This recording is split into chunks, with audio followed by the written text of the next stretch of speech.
नन्हे साथियों, आप सबको राम राम, दुआ सलाम, प्यार भरा सम्मान।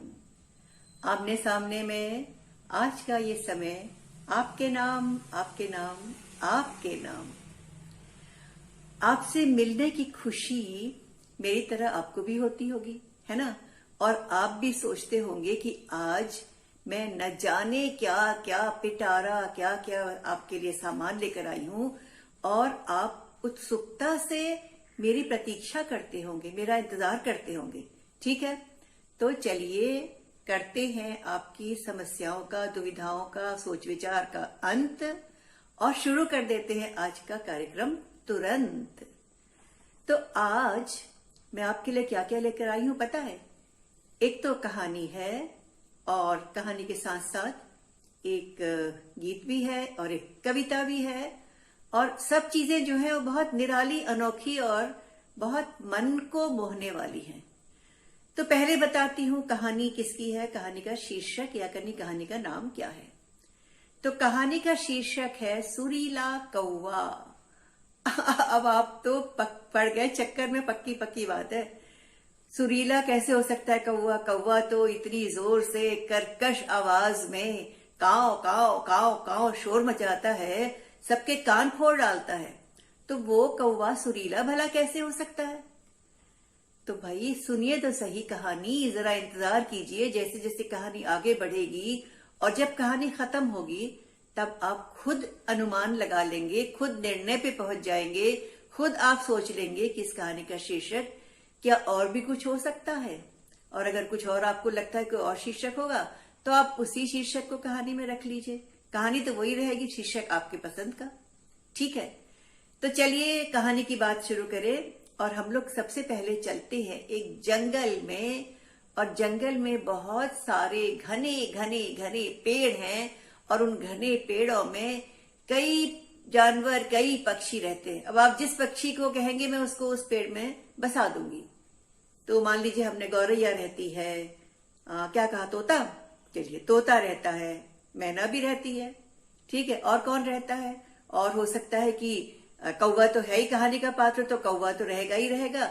अब कौवा रह रहा है तो हो सकता है कोयल भी रहे, तो चलिए कोयल भी रहती है। फिर उस पेड़ में और कौन हो सकता है जो उछल कूद मचाता है? बंदर।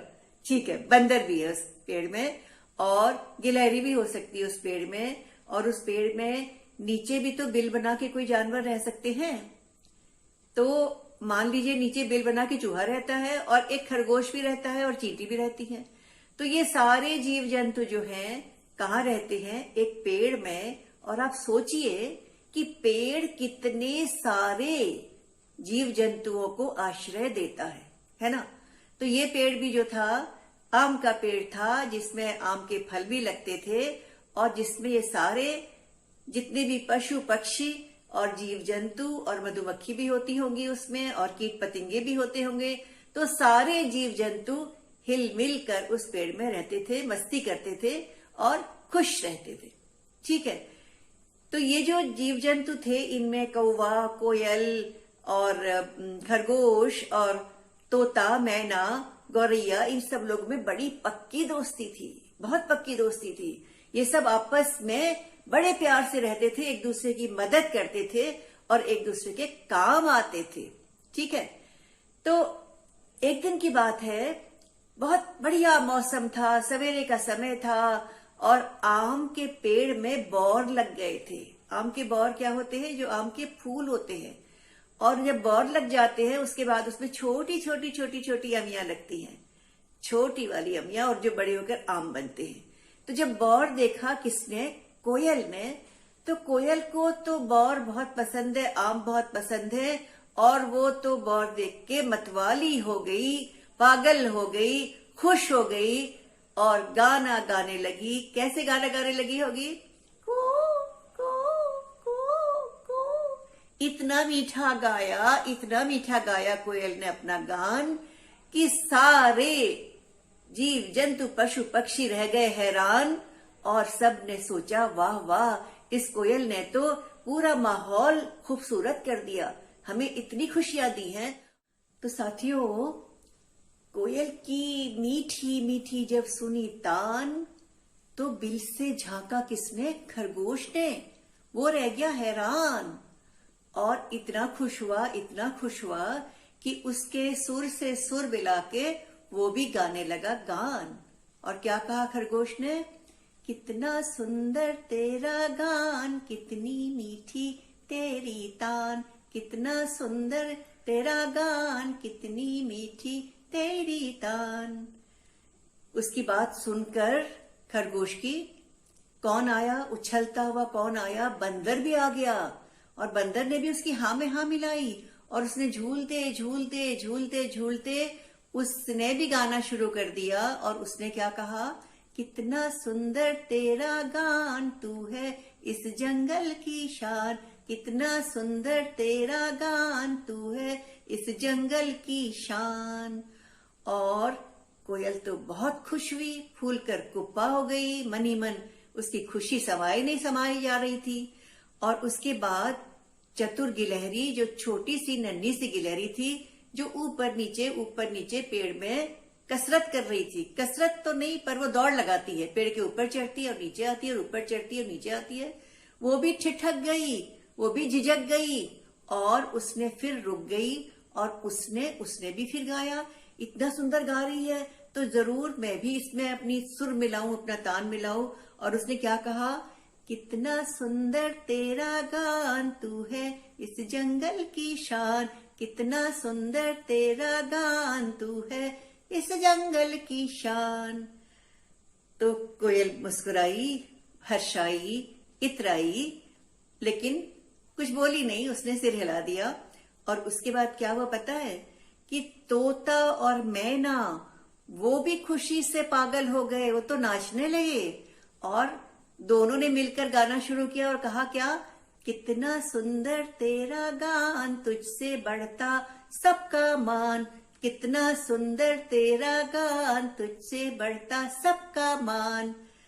तो ये बात सुन के कौवा जो था वो सोचने लगा, अरे वाह, सारे लोग कोयल की तारीफों के इतने पुल बांध रहे हैं और सारे लोग इतनी मीठी मीठी बातें, इतनी अच्छी अच्छी बातें कोयल के लिए कह रहे हैं। मैं भी तो इन सब का मित्र हूं, तो चलो मैं भी अपनी सुरीली आवाज में कोयल को बधाई देता हूं। और ये लोग तो कुछ कविता गढ़ के गा रहे हैं, मैं तो सीधे कोयल के सुर में सुर मिलाता हूं। और कोयल जब क्या कर रही थी? कू कू कू, कौवे ने क्या किया? कहना काव काव काव। तो जब कौवे की कर्कश आवाज इतनी कर्कश लगी सब जीव जंतुओं को, सब पक्षी पशुओं को, तो सबने क्या कर लिया? अपने कान बंद कर लिए और चीखे चिल्लाए, चुप हो जाओ चुप हो जाओ चुप हो जाओ, बंद करो। और सबने क्या कहा? हमें निभाया तेरा गान, इतनी कर्कश तेरी तान, हमें निभाया तेरा गान, इतनी कर्कश तेरी तान। और उसके बाद भला बुरा कहना शुरू कर दिया। किसको? कौवे को। किसी ने कहा तू बेसुरा है, किसी ने कहा तेरी आवाज कर्कश है, किसी ने कहा अगर तुझे गाना नहीं आता तो गाने की क्या जरूरत थी, सारा मजा बेमजा कर दिया, हमारा सारा आनंद भंग कर दिया, कोयल की आवाज के ऊपर तूने इतनी बेसुरी तान छेड़ दी। इस तरह से कहकर बहुत बहुत बहुत सारी बातें सबने सुनाई। किसको? कौवे को। कौवे को बहुत बुरा लगा। उसने कहा ये सब तो मेरे दोस्त थे, इनको तो मैं अपनी जान से ज्यादा प्यार करता हूं, ये मेरे लिए ऐसे बोल रहे हैं, इन्होंने मेरी भावना नहीं समझी, मेरी भावना का आदर नहीं किया, इनके समझ में ये नहीं आया कि मैं भी कोयल का गाना सुनकर खुश हुआ हूं। और जो मैं हंसते हंसते गा रहा था, काव काव कर रहा था, वो कोयल की तारीफ कर रहा था। ये कैसे मेरी बात नहीं समझ पाए? तो कौवे को बहुत बुरा लगा, बहुत बुरा लगा, बहुत बुरा लगा। और उसने क्या सोचा? उसने सोचा अगर मेरी आवाज इतनी नापसंद है तो मैं लगा लेता हूं चुप और आज से इनके साथ बात ही नहीं करूंगा। और उसके बाद मुंह फुलाकर कौवा कहाँ बैठ गया? पेड़ की एक डाल में, एक कोने में। और उसके बाद न काव काव किया, न चाव चाव किया, और न किसी से बात की, न कुछ किया। उसके बाद सारे पक्षियों को, पशुओं को महसूस तो हुआ कि उन्होंने कौवे का अपमान किया और इतनी तेजी से, इतनी कर्कश आवाज में उन लोगों ने भी तो कौवे की बात को काटा था। तो उनकी भी तो गलती थी, उन्होंने अपनी गलती महसूस की और कौवे को मनाने की कोशिश भी की, लेकिन कौवा कहाँ से होता, न टस से मस हुआ और वो तो फूल कर कुप्पा होकर कहाँ बैठ गया, एक पेड़ की डाल पर बैठा रहा बैठा रहा बैठा रहा, न खाना खाया न दाना चुगा। सारे पशु पक्षी उदास थे, लेकिन किसी के वश में कुछ नहीं था और कौवा पूरा दिन वहीं बैठा रहा, सारी शाम वहीं बैठा रहा, किसी से कुछ नहीं बोला। और धीरे धीरे शाम के बाद क्या हो गई, रात हो गई और कौवा तो बहुत उदास था ही। उसके मन में अपमान का जो एक बोध था वो बहुत ज्यादा था। उसे लग रहा है मेरा इतना अपमान हुआ, मेरी इतनी इतनी इन लोगों ने सबने मेरी इतनी हिकारत की और मुझे इतने खराब कटु शब्द बोले। तो उसके मन के अंदर से वो जो कांटा चुभा हुआ था वो निकल ही नहीं रहा था और उसको नींद भी नहीं आ रही थी और वो खुली आंखों से बैठा हुआ सोच रहा था कि ऐसा क्यों हुआ, ऐसा क्यों हुआ। और तभी सरसराहट की एक आवाज आई, सूखे पत्तों के बीच से सरसर सरसर सरसर। कौवा एकदम चौंका और उसने आंखें गड़ाकर देखा, एक सांप पेड़ के ऊपर चढ़ रहा था और उसका इरादा तो नेक नहीं था, वो जरूर इन पक्षियों के अंडे खाने आ रहा है। ये तो समझ में आ गया कौवे को। लेकिन कौवे को जब ये समझ में जैसे ही आया, उसने तुरंत क्या सोचा, ये सब तो मेरे दोस्त हैं, ये सब तो मेरे अपने हैं, अगर इन्होंने मेरे साथ कुछ ज्यादती की उसका बदला मैं चुप्पी से नहीं रख दे सकता, मुझे तुरंत कुछ करना चाहिए, तुरंत मुझे एक्शन में आना चाहिए। एक्शन में आना चाहिए मतलब कुछ प्रतिक्रिया जाहिर करनी चाहिए। और उसने क्या किया, बहुत जोर से कर्कश स्वर में, बहुत बहुत बहुत कठोर शब्दों में काव काव काव काव चिल्लाना शुरू किया, जोर जोर से। इतना चिल्लाया कि सारे पशु पक्षी सब उठ गए और सबने क्या देखा, सांप चलता चला आ रहा था पेड़ के ऊपर और कौवा उसको चोंच मार मार के नीचे गिरा रहा था।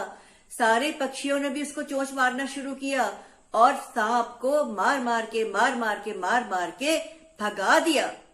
तो साथियों, आपने सुना कि कौवा कैसा निकला, आखिरी में सुरीला निकला। क्यों निकला सुरीला? क्योंकि उसकी आवाज चाहे कर्कश थी, कठोर थी, तीखी थी, लेकिन काम कैसा था, काम मीठा था, अपने साथियों की रक्षा करने वाला था और दोस्ती के नाम को एक नया मुकाम तक पहुंचाने वाला था। नया मुकाम तक पहुंचाना मतलब दोस्ती के नाम का सम्मान करने वाला था। दोस्ती के नाम की एक जो दुहाई दी जाती है, उस दुहाई को सच्चाई के रूप में दिखाने वाला था कौवा। तो इसीलिए कहानी का नाम क्या रख दिया गया, सुरीला कौवा। आप चाहें तो कहानी का नाम कुछ और रखें, लेकिन इतनी बात ध्यान में रखिए कि अगर आपके काम अच्छे हों, आपकी सोच अच्छी हो और आप अपने साथियों के लिए हमेशा उनकी मदद करने के लिए तैयार रहें, तो आपका सुर कितना ही बेसुरा क्यों न हो, आप कितने ही कठोर कड़वे क्यों न नजर आए, लेकिन दिल आपका इतना मीठा है, इतना प्यारा है, इतना सुर भरा है कि आप हमेशा सुरीले ही कहलाएंगे। ठीक है, तो कौवा तो निकला सुरीला और कहानी थी सुरीला कौवा। लेकिन आपको एक बात और बताती हूं, जंगल में जितने भी जीव जंतु हैं, पशु पक्षी हैं, सब कोयल के गाने से बहुत प्रभावित होते हैं। सब कोयल के गाने को सुनकर झूम उठते हैं, खुश होते हैं और हरेक के दिल में क्या इच्छा होती है कि हम भी कोयल की तरह मीठा गा सकते तो हमारा भी इतना सम्मान होता, हमारी भी वाहवाही होती और सारे जंगल में हमारा मान होता, सब हमारी तारीफों के पुल बांधते। तो ऐसा ही था एक मेढक, वो भी अपने टरटराने वाली आवाज से थोड़ा परेशान था, क्योंकि उसकी भी आवाज लोगों को अच्छी नहीं लगती थी। वो टर टर टर टर जब करता था, खासतौर पे बरसात के मौसम आते ही, तो सारे लोग कहते थे भैया जरा दूर से अपनी आवाज सुनाओ, पास मत आओ, हमें घबराहट होती है।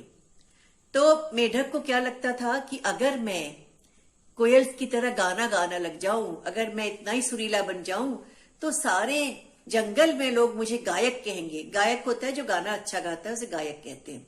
तो वो भी गायक बनने की धुन में था और उसने सोचा कि वो भी संगीत सीखेगा और वो भी संगीत की प्रैक्टिस करेगा, संगीत की बहुत रियाज करेगा और बार बार गाएगा तो उसका गला भी मधुर और मीठा हो जाएगा।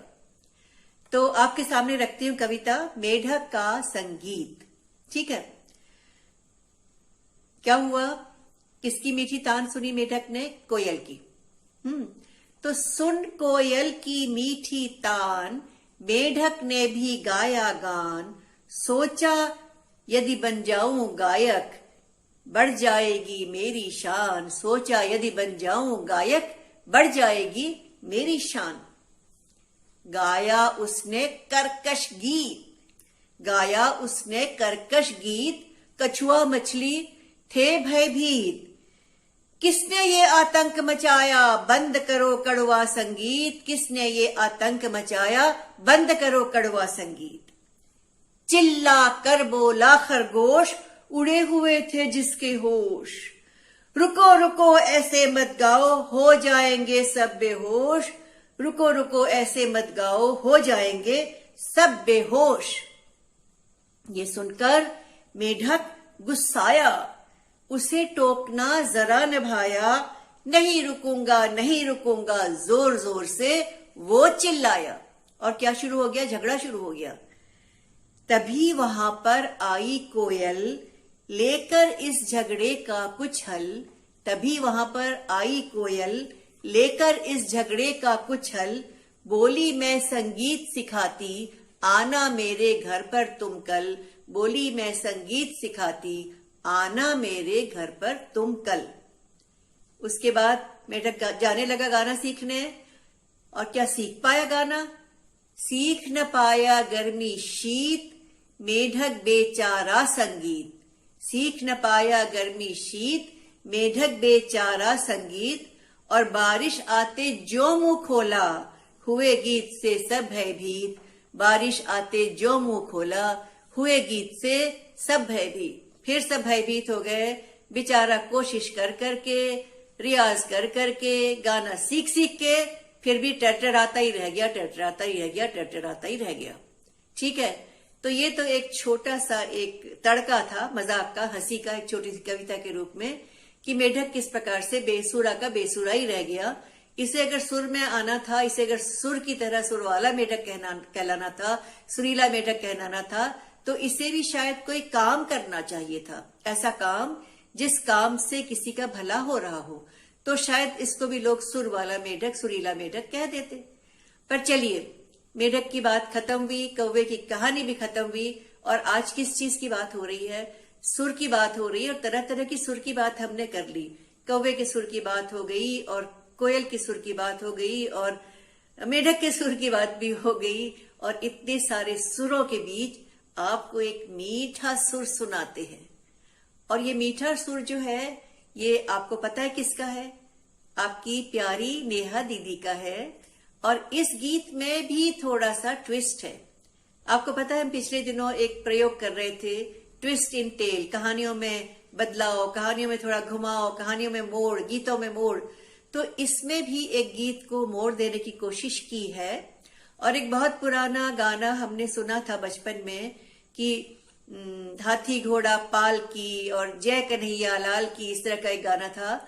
उसको हमने थोड़ा ट्विस्ट किया है, हाथी घोड़ा पाल की और चले सवारी लाल की। और उसके बाद छोटी छोटी कुछ अच्छी अच्छी सी जानकारियां दी हैं जो आप गाने के माध्यम से सुनेंगे।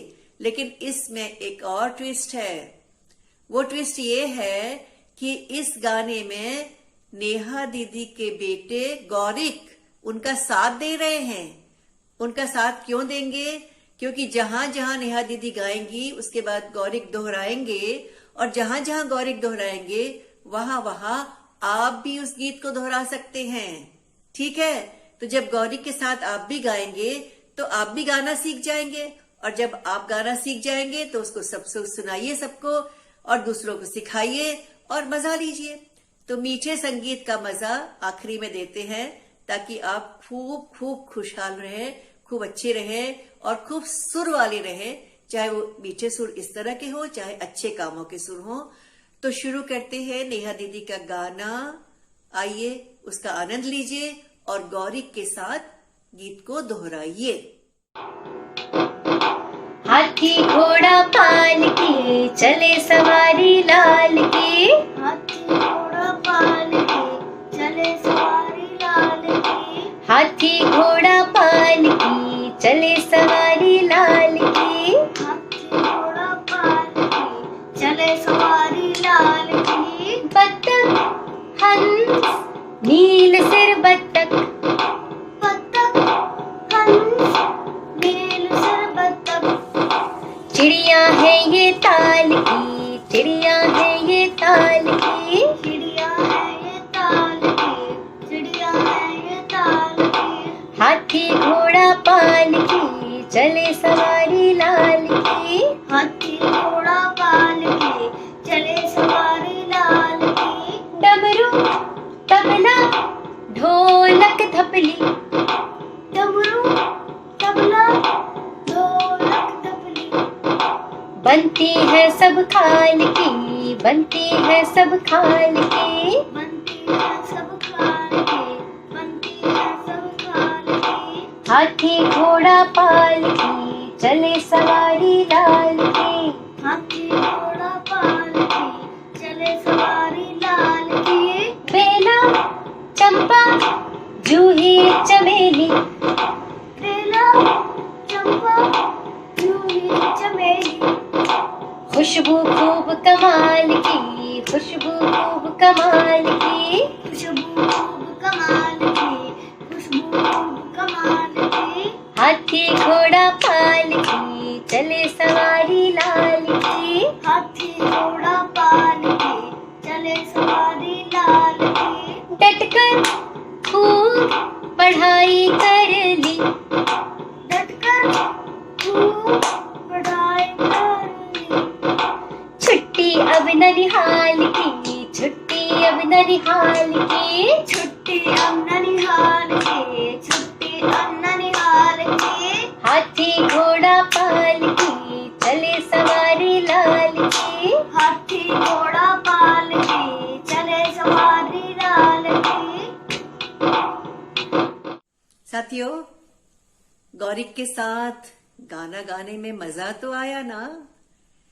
आपको भी लगा होगा कि आप भी सीख सकते हैं गीत को, आप भी उसको दोहरा सकते हैं और उसको सीखने के बाद आप क्या कर सकते हैं, दूसरों को भी सिखा सकते हैं। और सुर से सुर मिलाकर जब गाना गाया जाता है तो उस गाने में उसका अंदाज निराला होता है, क्योंकि आपका दिल से जुड़ जाता है। आप दूसरों से जुड़ते हो और दूसरों तक अपनी बात को पहुंचा सकते हो। अब आप ये गाना अपनी माँ के साथ गाएं, अपनी दीदी के साथ गाएं, अपने भैया के साथ गाएं, अपने शिक्षक के साथ गाएं, अपने साथियों के साथ गाएं, जिसके भी साथ आपका दिल चाहे आप गाएं, गुनगुनाएं, दोहराएं और दूसरों को भी सिखाएं, क्योंकि दूसरों को सिखाना बहुत महत्वपूर्ण है, बहुत अच्छा होता है, क्योंकि ज्ञान बांटने से बढ़ता है। तो संगीत का ज्ञान भी जितना बांटेंगे उससे बढ़ेगा। तो आप इसको भी बांटिए। और एक चीज ध्यान में रखिए कि सुर सबका बहुत सुंदर नहीं हो सकता। ईश्वर की देन है, कोई बहुत मीठा गाता है, बहुत सुर में होता है, और कोई कम सुर में होता है। लेकिन आपके पास एक चीज है जो आपको सुरीला बनाएगी। वो क्या है? आपकी अच्छी सोच, आपके अच्छे काम, आपके अच्छे विचार, आपकी दूसरों को मदद करने की ताकत और आपकी हमेशा वक्त पर लोगों की सहायता करने की आदत। तो ये चीजें जो हैं ये आपके सुर को और सुरीला बनाएंगी। अगर आप सुर में न भी हो, कम सुर में हो, लेकिन आप सुरवान कहलाएंगे, सुरीले कहलाएंगे। और मैं आप दुआ करती हूं कि आप सब असली अर्थों में सुरीले बने, अच्छे कामों को करके सुरीले बने, अच्छी आदतों को अपना कर सुरीले बने, अच्छी तरह से लोगों के साथ जुड़कर, लोगों से मिलकर, लोगों की मदद करके सुरीले बने। तो आज आपको सुरीले बनने का ये आशीर्वाद देती हूं और इसी आशीर्वाद के साथ आपसे विदा लेती हूं। नमस्कार, बहुत बहुत धन्यवाद।